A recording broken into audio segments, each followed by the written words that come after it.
Davi meteu a mão no alforje e tomou dali uma pedra e com a funda lhe atirou e feriu o filisteu na testa. A pedra encravou-se-lhe na testa e ele caiu com o rosto em terra. Assim prevaleceu Davi contra o filisteu com uma funda e com uma pedra, e o feriu e o matou. Porém não havia espada na mão de Davi, pelo que correu Davi e, lançando-se sobre o filisteu, tomou-lhe a espada, desembainhou-a e o matou, cortando-lhe com ela a cabeça. Vendo os filisteus que era morto o seu herói, fugiram. Então os homens de Israel e Judá se levantaram e jubilaram e perseguiram os filisteus até Gate, até as portas de Ecrom, e caíram filisteus feridos pelo caminho, e de Saarim até Gate e até Ecrom. Então voltaram os filhos de Israel de perseguirem os filisteus, eles despojaram os acampamentos. Tomou Davi a cabeça do filisteu e a trouxe a Jerusalém, porém as armas dele pô-la Davi na sua tenda. Amém.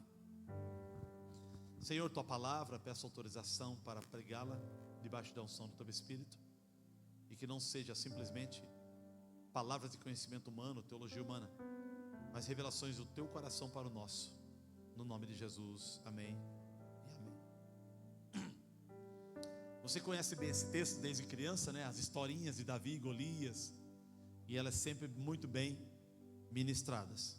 Eu quero destacar aqui o versículo 50, parte A, que diz que assim prevaleceu Davi contra o filisteu. Assim prevaleceu Davi contra o filisteu. Então o tema da minha mensagem hoje à noite é: o que fazer para prevalecer? O que fazer para prevalecer? Periodicamente na caminhada da vida sempre se levantam afrontas contra você para tentar destruir você. Algumas parecem tão pequenas que você não dá muito valor. Fala, isso aí não destrói não. Você deixa até aquilo tocar em você. Outras vêm com tanta força e falam, essa vai destruir, eu tenho que fazer alguma coisa. Mas verdade é que tudo que vem contra você vem para te destruir. Ainda que seja coisas pequenas, ou coisas grandes, ou coisas médias, tudo vem para confrontar e te destruir. O papel das batalhas é destruir, e o papel de Deus através das batalhas é te construir. Então Deus permite coisas que te assustam, ou que são maiores que você, se levantar contra ti, para que você tenha a possibilidade de desenvolver musculatura espiritual, desenvolver pedagogia espiritual, desenvolver fé, elevação, moralidade, respeito, credibilidade. Tudo isso é uma construção que as lutas têm por objetivo também trazer ao nosso coração. Mas elas também, se você sucumbir, se você permitir, as lutas podem destruir você e acabar com a tua raça. Então uma luta, ela pode construir você e trazer uma bela pedagogia de ensino, ou ela pode te destruir e fazer de você a pessoa mais ranzinza dessa terra. O que está acontecendo no texto, no contexto do texto? Você sabe que os filisteus se levantaram contra Israel, debaixo da autoridade do grande rei Saul, e eles agora se encontram em um lugar para que os dois exércitos pudessem ter um embate. Quando você luta com pessoas do seu lado, aquilo te encoraja, aquilo, te levanta. Eu acho uma delícia quando eu vou pregar e pega aqueles dias que a igreja está toda cheia. Isso anima, motiva, puxa vida, o povo veio. E ao mesmo tempo você tem que batalhar com o coração para não deixar o abatimento. Quando você prepara alguma coisa e parece que o povo não veio para participar, isso também desmotiva. Então, como é bom ter pessoas do lado para lutar com você. Isso te motiva. Mas é bem verdade que tem lutas que você tem que ir sozinho. Tem lutas que não tem ninguém e não pode chamar ninguém. Tem lutas que você tem que puxar para o peito e falar: é comigo isso daí. E às vezes até aqueles que estão ao seu lado falam: não vai, não pode, cuidado, ele é grande, ele é forte, ele é poderoso, ele é um gigante treinado. Há quem diga que o território dos filisteus era dividido em 5 territórios, chamado 5 Filistias. E quem cuidava dessas 5 Filistias eram 5 gigantes, e um desses gigantes se chamava Golias. Então Golias tinha mais 4 irmãos. Davi mata os 5 gigantes. Quando você estuda a história de 1ª e 2ª Samuel, você vê Davi, ou não Davi, o exército de Davi matando os outros 4 irmãos de Golias. Alguém perguntou uma certa vez: por que Davi colocou 5 pedras na funda? Será que se errar primeiro ele tem a segunda, errar a segunda e a terceira? Há quem diga que Davi colocou 5 pedras, como que diz: a minha vitória contra os filisteus será uma vitória completa. Nas 5 Filistias, uma pedra para cada gigante. Essa eu preparei para Golias. E ele coloca na sua funda, e ele vai lançar sobre ele. E as outras 4, futuramente, quando ele enfrentasse os outros 4 irmãos, que com certeza quando o irmão apanha ou é morto, os outros se levantam para tentar vingar a morte do próprio irmão. E isso acontece. E Davi então, ele guarda 5 pedras no alforje e vai para a batalha. Versículo 48 que nós lemos, diz que sucedeu que, dispondo-se os filisteus a encontrar-se dispondo-se o filisteu, no singular, a encontrar-se com Davi, este se apressou e, deixando suas fileiras, correu de encontro ao filisteu. O que você imagina numa leitura dessa, né? Sucedeu que, dispondo-se o filisteu a encontrar-se com Davi, este se apressou, deixando as suas fileiras, e correu de encontro aos filisteus. Ele não foi assim, né? Gente, ora por mim. Acho que não tinha ninguém orando por Davi. Eu penso que o exército estava olhando e falando: esse aí, no assopro ele vai cair. Um menino magrelinho, 17 anos de idade, Davi tinha nessa época, vai enfrentar o gigante acima de 30, 35 anos, treinado, poderoso em batalhas, um cara de 2,95 m de altura. Então não tem como. E Davi, com toda a coragem e força, ele vai enfrentar esse filisteu. Agora, qual é o comportamento de Davi?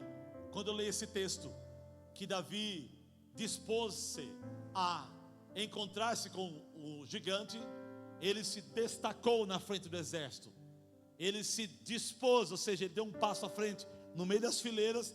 Ele sai e se destaca, como que diz: é comigo a situação, eu vou peitar esse cara.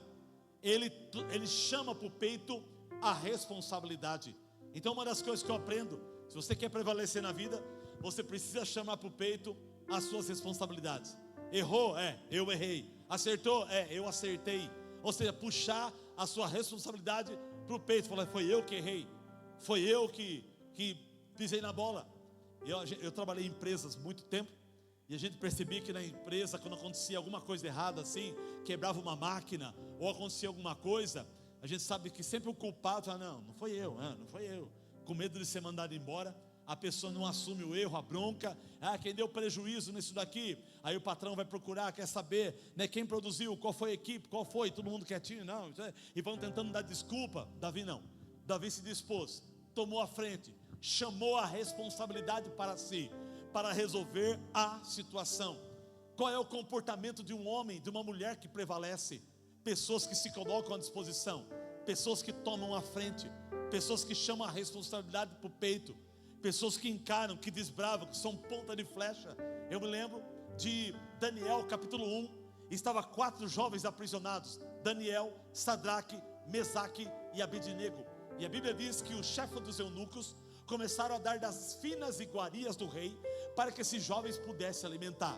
A Bíblia diz que Daniel disse: eu não vou comer das finas iguarias do rei, porque a comida real era uma comida consagrada a outros deuses, consagrada a deuses da Babilônia. E Davi falou: não vou comer essa.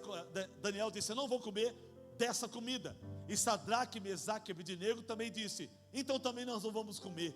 Daniel toma a frente. E aí agora o chefe dos eunucos vai receber essa informação de Davi, de Daniel, desculpa. Gente, quando eu falar Daniel e Davi, vocês vão acertando aí. E ele disse: olha, nós não vamos comer dessas comidas, porque são comidas consagradas, nós queremos legumes. E o eunuco falou: ué, mas se o meu rei vê vocês enfraquecidos, a minha cabeça rola. Eu não posso colocar minha vida em risco dando para vocês legumes. E Daniel então vai dizer: faz um teste, nos dê legumes por 10 dias. E depois de 10 dias, você olha como nós estamos e como os jovens que receberam as finas iguarias do rei também estão. 10 dias depois, a Bíblia diz que Sadraque, Mesaque, Abednego e Daniel estavam mais fortes, mais robustos, comendo legumes, a pele mais lisa. Olha, mulheres, a pele mais lisa, comendo legumes. E aí então ele troca o cardápio de toda aquela moçada, todos aqueles jovens, e todo mundo vai comer legumes. A Bíblia diz no final do capítulo 1 que a Sadraque, Mesaque, Abednego e Daniel, Deus deu sabedoria e inteligência em toda a cultura, mas a Daniel deu a ele também a capacidade de interpretar sonhos. Deus presenteou os 4 jovens pela fidelidade, mas a Daniel, Deus fala: eu vou te dar um dom a mais, porque você se disponibilizou, porque você foi o primeiro, porque você chamou a responsa para o peito, porque você decidiu encabeçar, dar a cara a tapa. Eu vou dar um dom a mais, e vai ser o dom de interpretação de sonhos. Esse dom salvou a humanidade por um período, porque Nabucodonosor vai ter a revelação, a visão ou o sonho de uma estátua, lembra disso? E o rei, preocupado, não contou o sonho para ninguém.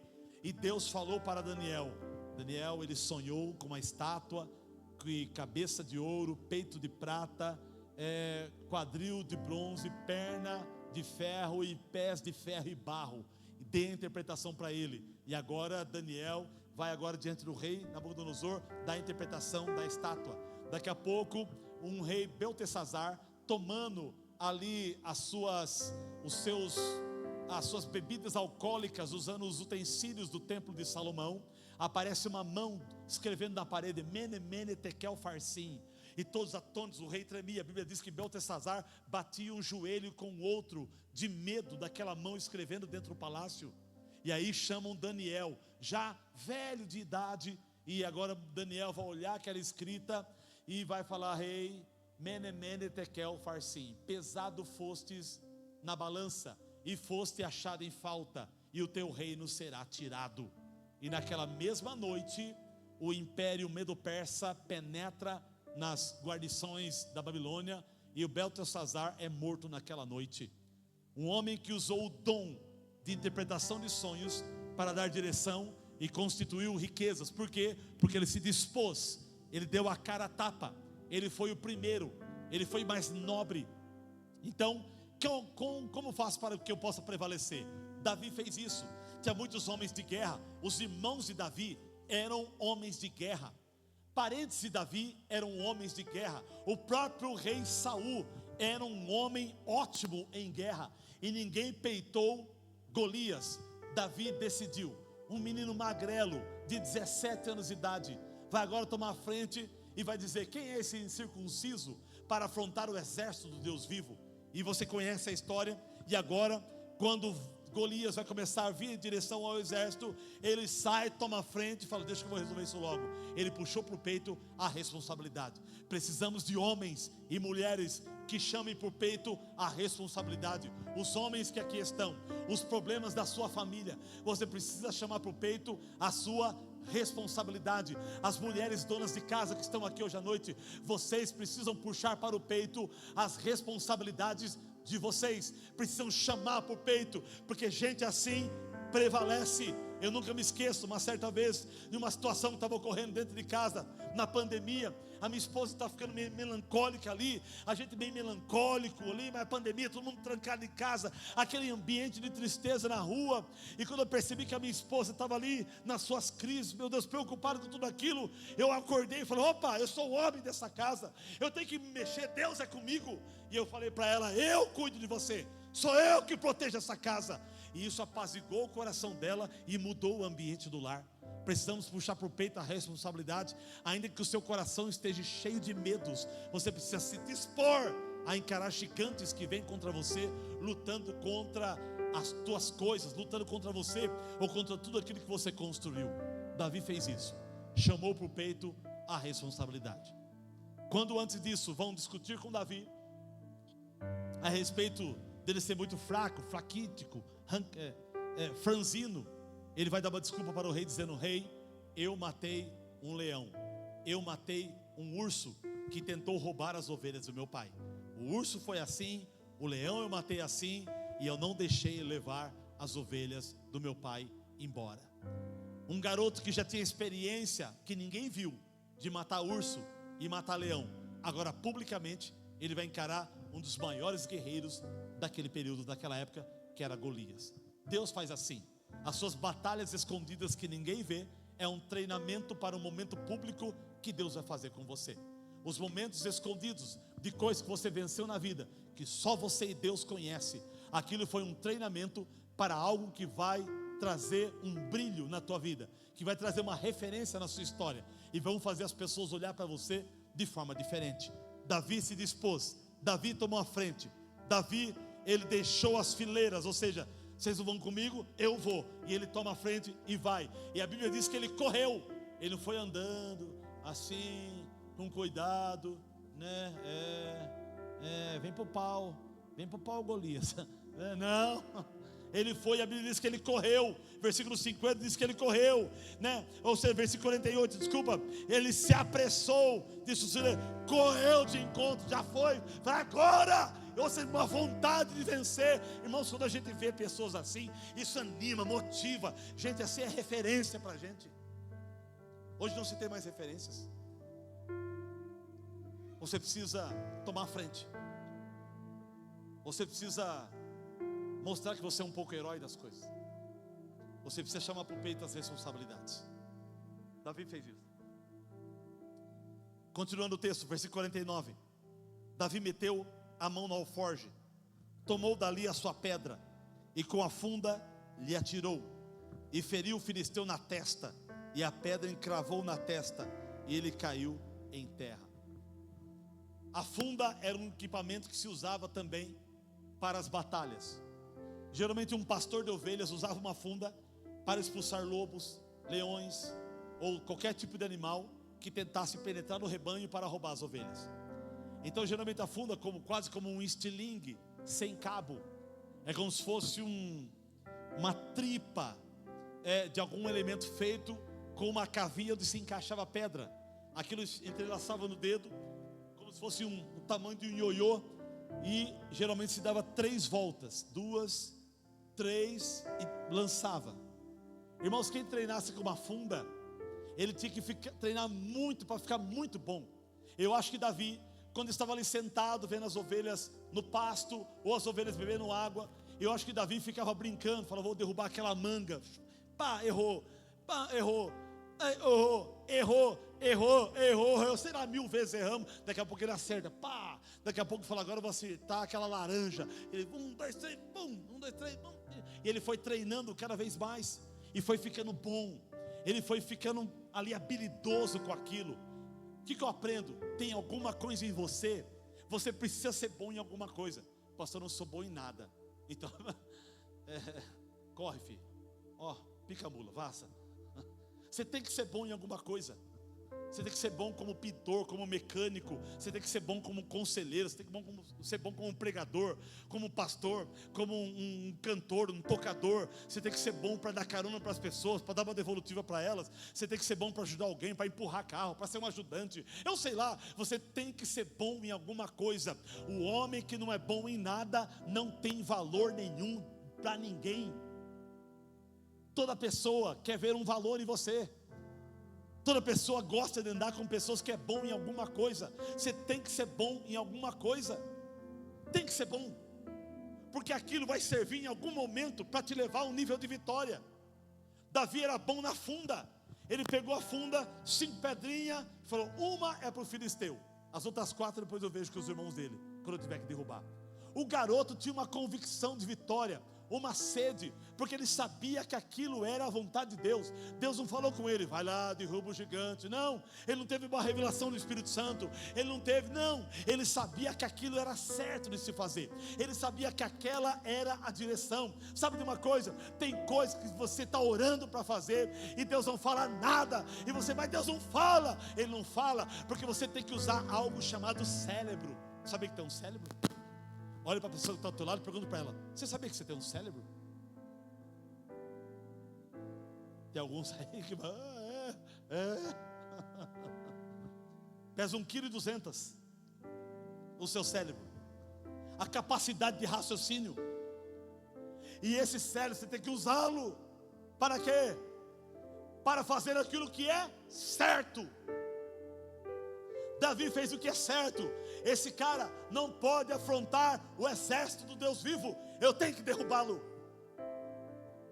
Porque geralmente, nesses tipos de batalha, a nação que perdesse a guerra, o Deus daquela nação também era envergonhado. Isso acontece. Se os filisteus perdessem a guerra, o Deus Dagon seria envergonhado. Se Israel perdesse a guerra, o Deus de Israel seria envergonhado. Porque cada nação lutava buscando o seu próprio Deus, em busca da vitória, da batalha. E Davi sabia disso. Davi o quê? Deus não será envergonhado. Deus não deseja sentir vergonha pela derrota do seu povo. E eu serei um instrumento de cooperação do Senhor para que aquilo não aconteça. E ele toma a frente. E ele vai usar aquilo que ele tem, uma funda com uma pedra, aquilo que ele tem habilidade, para que ele possa prevalecer. Meu irmão, você tem que saber fazer alguma coisa. Você precisa aprender a fazer alguma coisa. Você precisa lutar para fazer alguma coisa. Você precisa guerrear para fazer alguma coisa. Um homem chamado Arão Henrique Xavier, talvez alguns daqui conheçam, ele mora em Sertãozinho. Na época, uns 15 anos atrás, ele tinha uma igreja com 500 membros. 97% da igreja dele era dizimista. Ele era usadíssimo na área financeira, um homem habilidoso de ministração através de finanças. E ele contou um testemunho uma certa vez, de que ele foi na casa de uma de suas ovelhas. Ele escolheu uma ovelha mais pobre que tinha, ligou para ela e falou: vou na sua casa e vou jantar hoje. E ele falou: pastor, eu não quero que você se preocupe com nada. Eu vou pegar um frango assado, só faz um arroz, e eu vou levar na tua casa. E ele trabalhava na roça. Não sei se cortando cana ou colhendo batata era a função dele. E ele lá em Sertãozinho foi jantar na casa dessa família. Quando ele chegou na casa desse irmão, ele, a esposa, os filhos não sabiam o que fazer de vergonha por ter o pastor na casa deles, porque era uma casa simples, uma casa pequena, uma casa assim, sem reboco, simples. Ele levou o frango, sentou na mesa, eles comeram, se alimentaram, se alegraram, conversaram. E naquela noite o Arão disse para ele: o que você faz da vida? Ele falou: eu trabalho na roça, eu colho tomate, eu mexo com batata, eu colho feijão, eu corto cana também, o que aparece eu faço na roça. E ele olhou e falou assim: tem como você subir de vida nesse nível? Ele falou: não tem um encarregado. Não, é eu e o patrão só. Então, você acha que você vai se tornar patrão um dia? Eu falei: não, eu acho que não chega, não tem, pastor, como chegar. Eu falei: então vou liberar uma palavra aqui para você. Abandona o seu emprego e vai se tornar pedreiro. Vai virar servente de pedreiro. E de ser servente de pedreiro, você pode se tornar meia colher. De meia colher você pode tomar colher, virar colher inteira. Você é um pedreiro. Daqui a pouco você aprende a fazer casa, tudo, e a sua vida vai melhorando. Ele parou, pensou: eu nunca parei para pensar sobre isso. Pois é, faça isso. Ele terminou a janta, fez uma oração na casa e foi embora. Quando ele entrou no carro, eu falei: meu Deus, eu mandei o irmão largar o emprego dele. Um mês depois, o irmão apareceu e falou: pastor, lembra que o senhor foi em casa? Lembro. Então eu larguei meu emprego.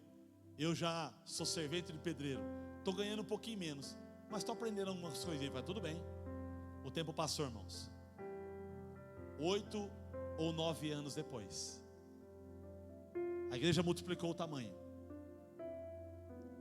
O Arão esqueceu daquela ovelha, que ainda era ovelha dele, mas muita gente na igreja. Aqui nós temos 200 pessoas, eu acho. E estava com 500, 600 pessoas mais. Eles compraram um terreno e estavam esticando um projeto. Começaram a mostrar o projeto para a igreja se alegrou. Eles não tinham dinheiro para construir. Daqui a pouco aquele irmão falou: pastor, posso conversar com o senhor no final do culto? Pode. Falou: pastor, eu preciso ir na sua casa, eu tenho uma palavra. Não, tudo bem. Marcou um dia, ele foi na casa dele. Quando ele chegou lá, falou: pastor, o senhor lembra que o senhor foi ao jantar em casa? Ele falou: rapaz, eu lembro assim vagarosamente, mas muito pouco. Então o senhor mandou, o senhor tinha falado para mim largar a roça e virar servente de pedreiro. Ah, estou lembrado. E aí? Então, pastor, eu comecei a trabalhar com pedreiro, virei servente, aprendi a fazer massa. Ele me deu a tarefa de construir a primeira parede. Construí a primeira parede. Daqui a pouco eu aprendi a abrir alicerce. Daqui a pouco eu aprendi a ler um projeto. Comecei a entender o projeto. Daqui a pouco o patrão confiou a primeira casinha. Daqui a pouco eu saí dele, entrei numa construtora. Trabalhei na construtora. A construtora quebrou financeiramente. O dono da construtora me deu a construtora de graça, de tanta dívida que tinha. Eu peguei, comecei a trabalhar, paguei as dívidas da construtora. E hoje a minha construtora tem mais de 100 funcionários. E nós construímos prédios e casas. E eu quero dizer para o senhor: se o senhor confiar sobre minha responsabilidade, só compra o material. A minha equipe vai construir o templo para essa igreja. E ele colocou 25 pessoas para trabalhar na igreja, do começo até o final, e construiu o templo. Quando você se fica bom em alguma coisa, Deus pode pegar aquilo que é bom em você e transformar num potencial de prosperidade, num potencial de crescimento. Por isso que eu estou falando para você: tem gente que tem vontade de estudar alguma coisa e não vai, sente no coração de fazer alguma coisa e não vai, fica procrastinando, fica amarrando, acorrentando, e Deus está dizendo: aquele é o caminho de você crescer, e você não vai. Pare de atrasar o que Deus tem para a sua vida. Pegue a funda e vai treinando, e vai treinando, e vai treinando. Mas por que eu estou treinando? Vai treinando. Um dia aquilo vai fazer sentido para você, e Deus vai preparar uma oportunidade pública de você mostrar aquilo que você faz bem. E quando você fizer bem, vão começar a te respeitar por uma coisa a mais que Deus te usa para fazer. Aleluia. Davi fez isso. Ele não tinha o objetivo de aparecer. Ele treinou para cuidar das ovelhas malhadas que o seu pai deu para ele. Ovelhas malhadas eram as ovelhas de menos valor, e ele cuidou com muito capricho daquilo. Seja fiel do pouco, e sobre o muito te colocarei. Davi ficou bom na funda. Ele usou o que ele tinha, a sua funda.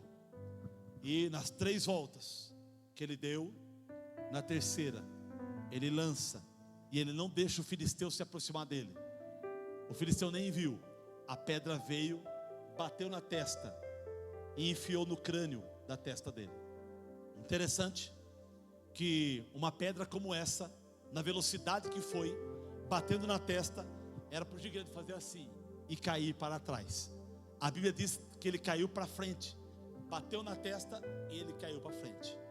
Isso indica a manifestação do poder de Deus junto com a pedra de Davi.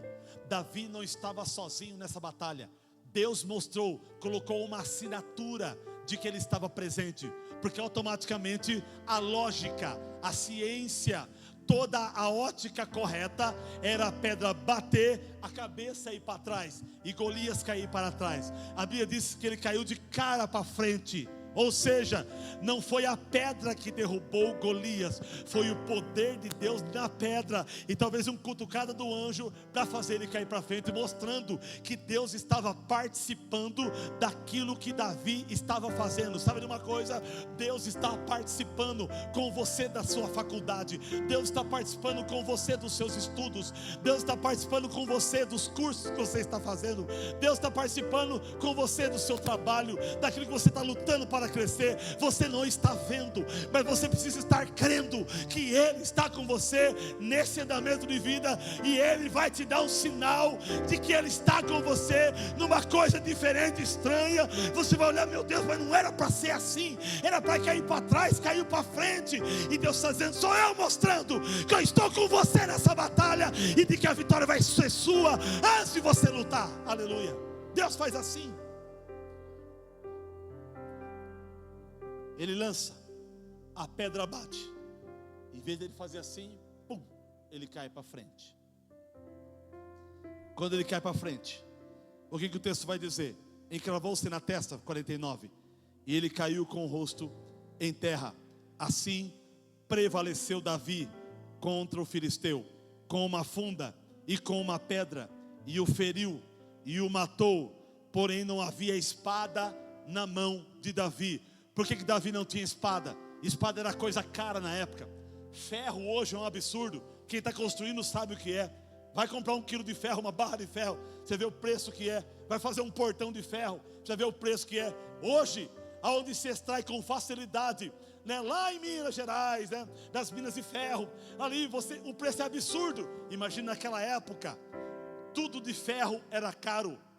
Todo tipo de ferramenta custava muito valor. Uma espada que pesava 2, 3, 4 quilos, 5 quilos, era um elemento muito caro. A forma com que se construía uma espada, a forma com que se fazia ela, toda a engenhosidade, o capricho, a forma artesanal e habilidosa de colocar o peso e contrapeso na espada. Espada era um instrumento caro. Davi não tinha dinheiro para comprar espada. Davi era pobre, o menor da família, o que cuidava de ovelhas malhadas que não tinha valor.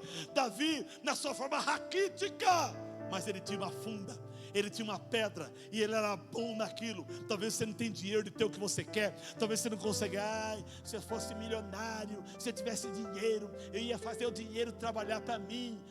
Faz os 100 reais trabalhar para você, faz os 500 trabalhar para você, porque tem que ser milhões para trabalhar para você. Começa nas poucas coisas, mostra a sua habilidade no pequeno. Vamos ver se você vai ser bom no grande ou no muito. Primeiro você mostra quem você é, para depois você ver se as pessoas podem ou não confiar em você. Tem um vídeo no YouTube, se vocês procurarem, vocês vão ver de uma reportagem de todos que ganharam na cena. Acho que 18 ou 20 ganhadores da cena. Todos estão pobres hoje. Todos.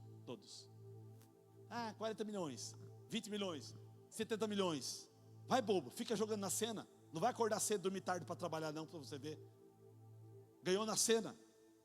Teve um que a mãe ganhou, o filho pegou o bilhete, vocês viram isso? Foi lá e recebeu o prêmio, fugiu, sumiu da vida da mãe.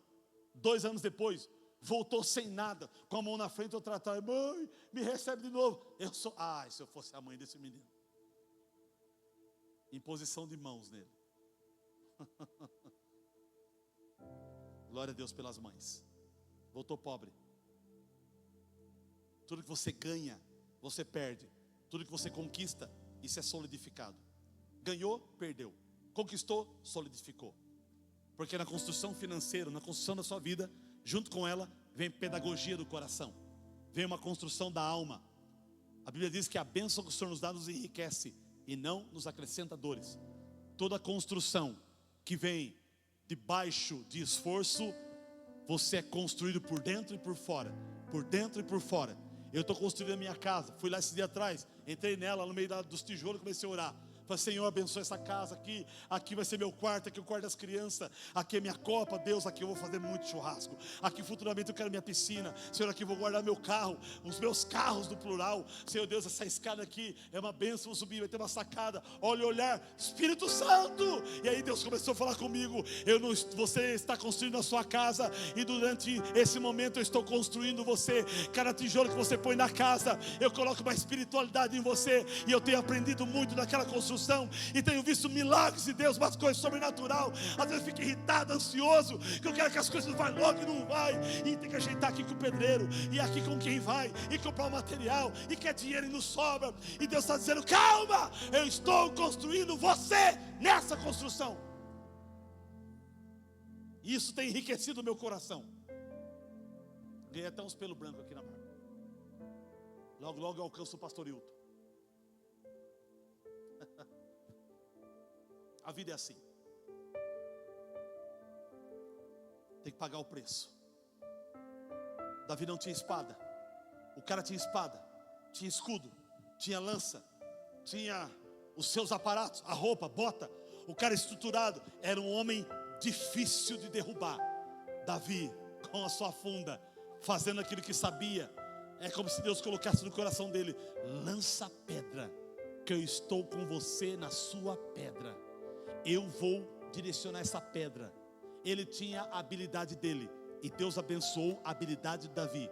Meu irmão, Deus te fortalece. Melhor do que isso, Deus fortalece a sua força de vontade. Guarde bem essa palavra. Deus fortalece a sua força de vontade. E ele lançou a pedra. O gigante caiu. Ele não tinha espada. Quando o gigante cai, o que Davi fez? Ele correu rápido. Irmão, tem coisa que você tem que resolver rápido. Ele caiu. Vamos para o bar tomar uma lá. Amanhã eu venho aqui, eu arranco a cabeça dele. Não, vai logo, arranca aquilo. Tem um documento aqui para assinar. Deixa aí, amanhã a gente assina. Por que não assina hoje? Tem uma dívida para pagar. Eu estou com dinheiro, mas deixa para amanhã. Paga hoje. Não perde tempo. Rápido. Porque aquilo amanhã pode ser um problema para você. A Bíblia diz que Davi correu. É isso que diz o texto, versículo 50. Assim prevaleceu Davi contra o filisteu, com uma funda, com uma pedra, feriu, matou. Não havia na mão de Davi espada, pelo que correu Davi, lançando sobre o filisteu, tomou a espada, desembainhou e matou, cortando com ela a cabeça. Olha aqui, ó. Assim prevaleceu Davi com uma funda. Põe o 51 para mim. Pelo que correu, Davi foi, eu não falei que eu ia derrubar o filisteu? E aí, filisteu? Vai, ó. E o filisteu todo lado assim. E aí? Zé Ruela. Dá a espada aí. Não, ele correu. Não se brinca com luta. Não se brinca com aquilo que quer te destruir. Não se brinca com aquilo que pode acabar com a tua raça. Não brinque com o pecado. Não brinque com a carnalidade. Não fique titubeando. Não fique ali flertando. Não dê brecha. Não deixa isso te pegar. Isso pode acabar com a tua raça. Corta, pega a espada, separa a cabeça do corpo, ou seja, sela, confirma a vitória, a tal ponto que aquilo nunca mais vai te importunar, em nome de Jesus Cristo. Não fica, não, eu sei me pôr. Não, pega a espada, corta a cabeça logo, separa. Quero ver se sem cabeça ele vai andar. Não vai.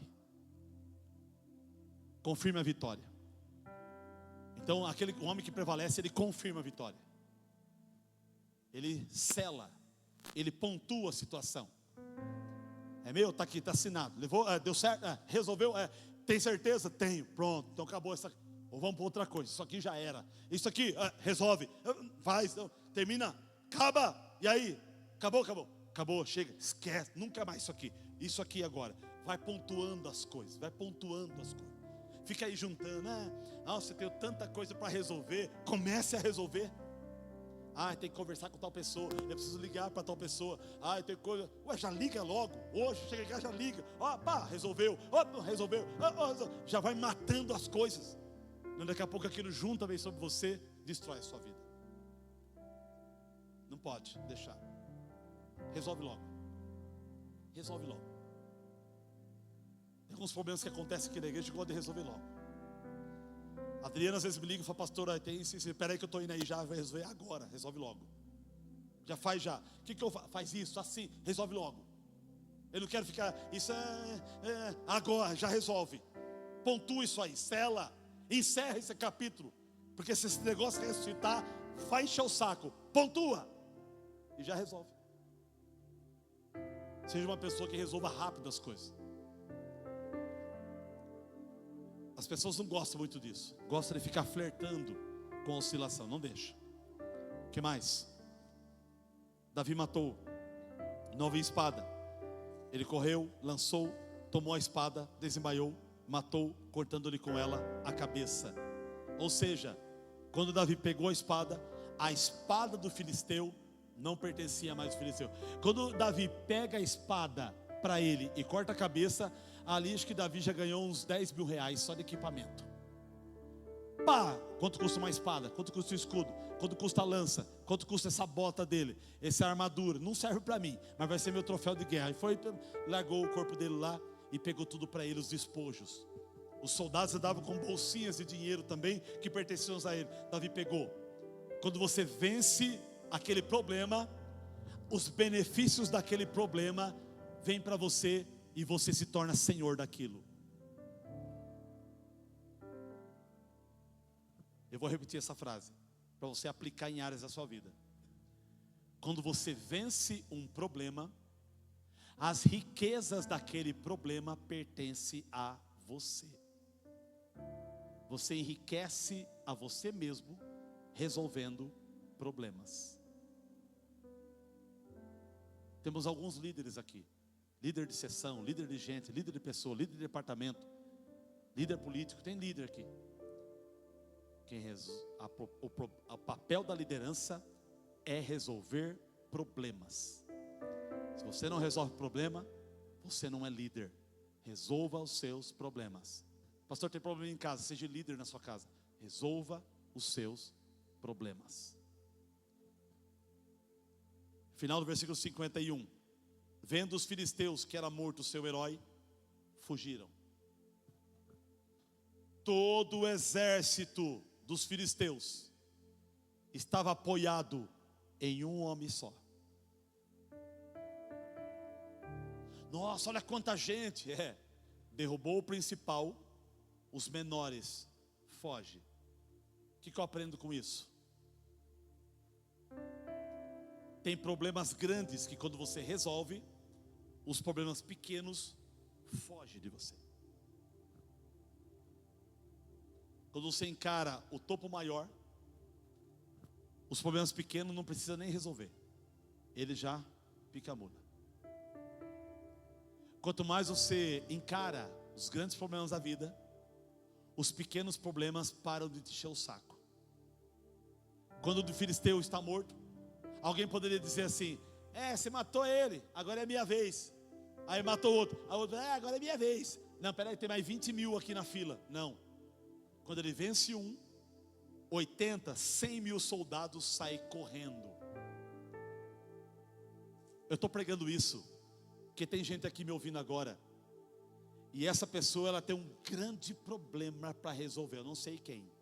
Você entrou aqui hoje à noite e você tem um grande problema na sua vida para resolver, e Deus está dizendo: a hora que você vencer esse problema, você não terá mais outros para resolver, porque eles vão fugir de você.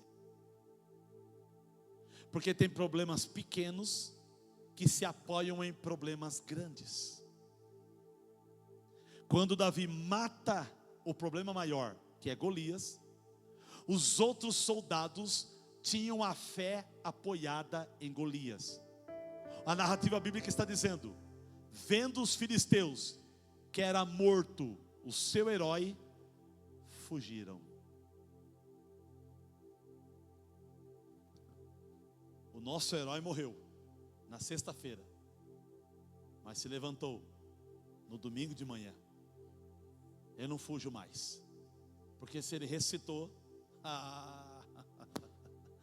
nem a morte eu devo temer mais.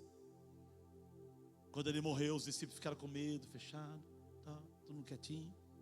Até no domingo à noite, que eles não viram Jesus ainda. Estava dentro da casa de alguém com a porta trancada. Jesus ressuscita, passa pela porta e paz seja convosco. Já pensou?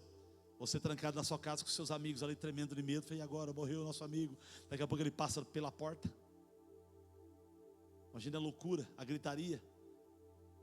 Se é a galera do Salsicha, Scooby-Doo, imagine o quebra-pau, né? Deus vai te dar vitórias grandes, para que os pequenos problemas parem de encher o saco seu. Irmãos, tem problemas que nem encostam meu pé, e eu sei que são problemas. Isso aí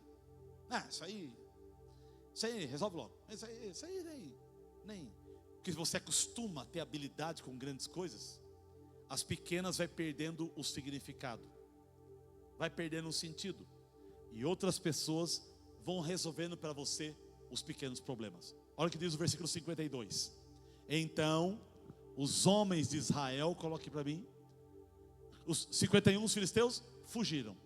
52, então os homens de Israel e Judá se levantaram, jubilaram e perseguiram os filisteus até Gate, até as portas de Ecrom, e caíram os filisteus feridos pelo caminho de Sari, até Gate e até Ecrom.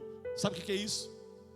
O povo, o exército de Israel, inspirado na vitória de Davi, foi resolver os outros problemas, que era o exército, e foram até Gate. Gate era a capital dos filisteus. Ou seja, quando você vê esses grandes problemas, aqueles que estão junto com você se inspiram de tal forma que eles vão lá dentro das terras do inimigo peitá-los, porque se levantou contra eles.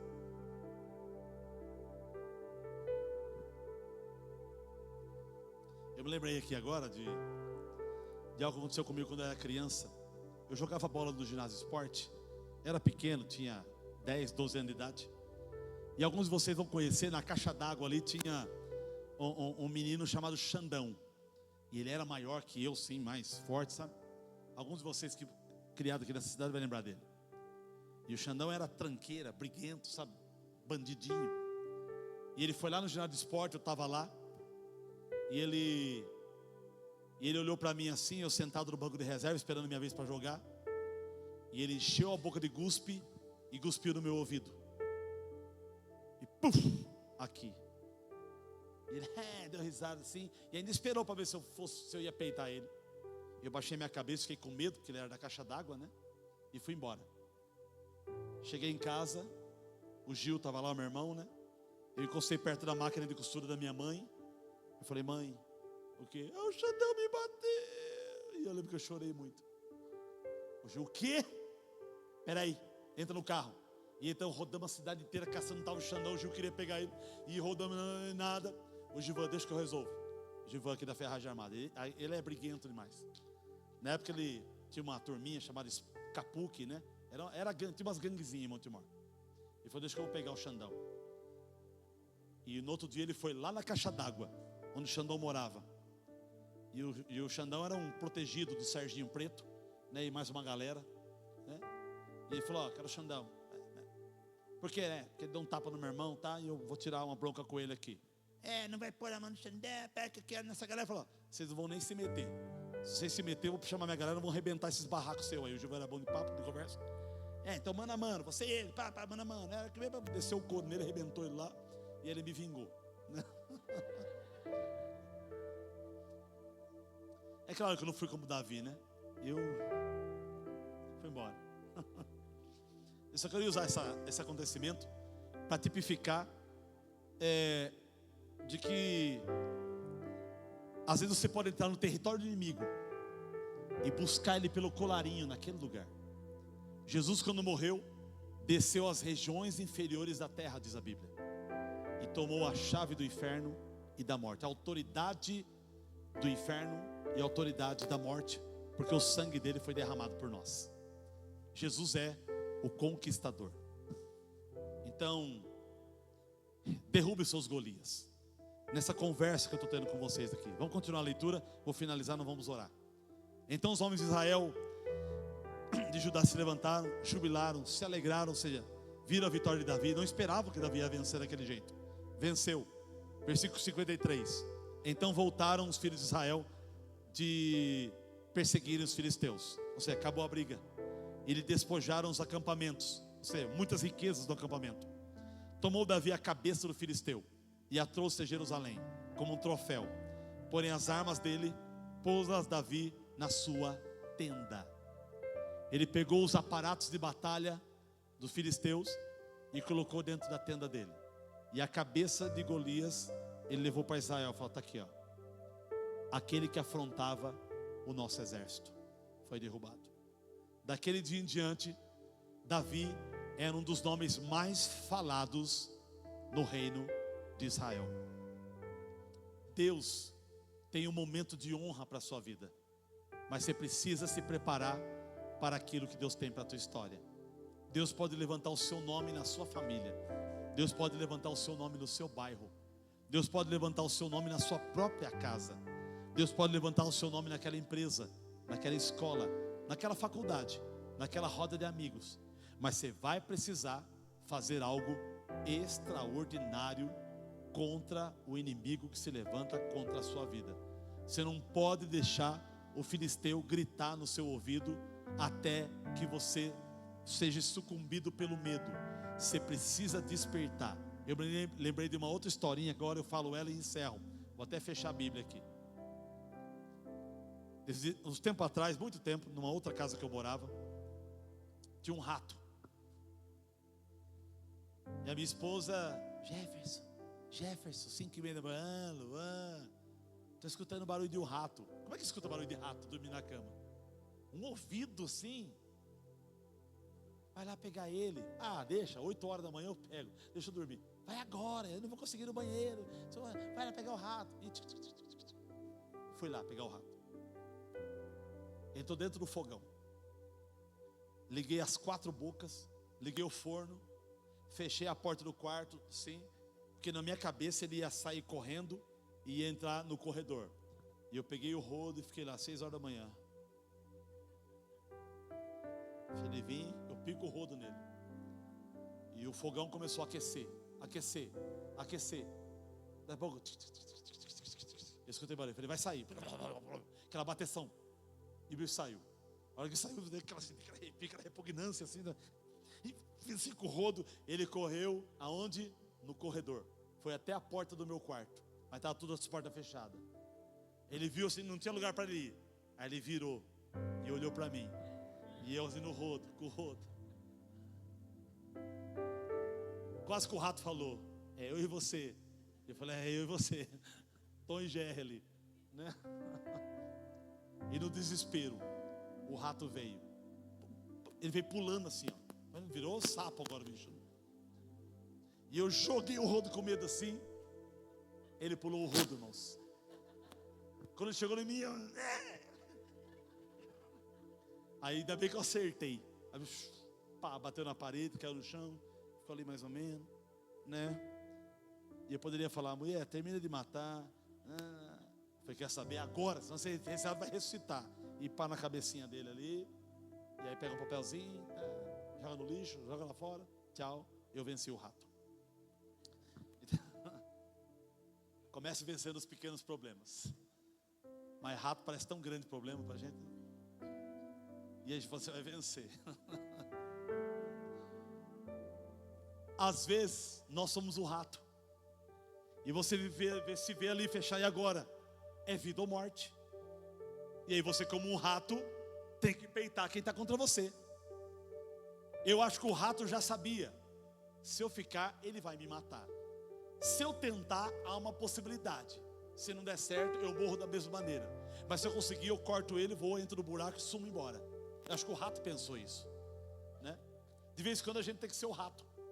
Às vezes o diabo fecha você, vem com o rodo. Eu não sou diabo não, viu gente? É só uma tipificação.